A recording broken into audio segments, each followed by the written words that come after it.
আজকে আমি পাস্তা করব। তার জন্য আমি এখানে সমস্ত সবজি কেটে নিচ্ছি, ফুলকপি, গাজর আর পেঁয়াজ, টমেটো। আর যেখানে পাস্তাগুলোকে সিদ্ধ করতে দিয়েছি, একটু সামান্য লবণ আর একটু তেল দিয়ে সাদা। ভালো করে এখন সিদ্ধ করে নেবো পাস্তাগুলোকে। আগে ফার্স্টে পাস্তা ভালো করে সিদ্ধ করে আমি জল ঝরিয়ে নিয়েছি, আর এদিকে কড়াই তেল দিয়ে দিয়েছি।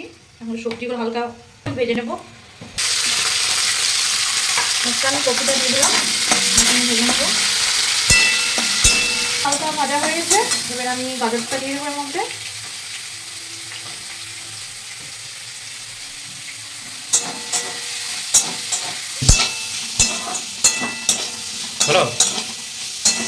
পেঁয়াজ টমেটোটা দিয়ে দিলাম। এখন সামান্য একটু লবণ দিয়ে দেবো। ভাজা হয়ে গেছে, এবার আমি এটা নামিয়ে নেবো। আগে ডিমটা ভাজবো। এটা ডিমটা আমি একটু সামান্য লবণ দিয়ে এখানে ভালো করে একটু ভেজে নেবো।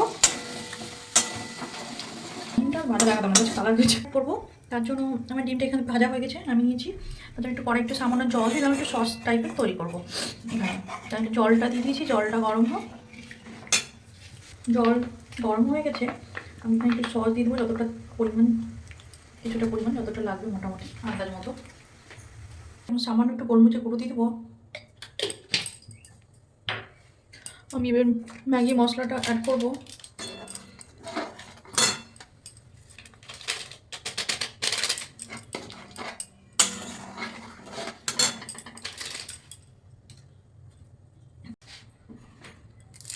একটা চিজের স্লাইস আর একটা মোজারেলা চিজ।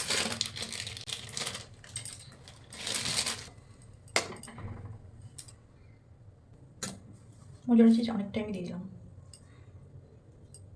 একটু মেল্ট হয়ে যায় ততক্ষণ। আমার এখানে মেল্ট হয়ে এসছে। আমি এখন হচ্ছে সবজি, তারপরে ডিম দিয়ে দেবো, পাস্তাটাও দিয়ে দেবো। ভালো করে নাড়াচাড়া করে নেবো। আমাদের পাস্তা রেডি। এই দেখো পাস্তা একদম কমপ্লিট খাওয়ার জন্য।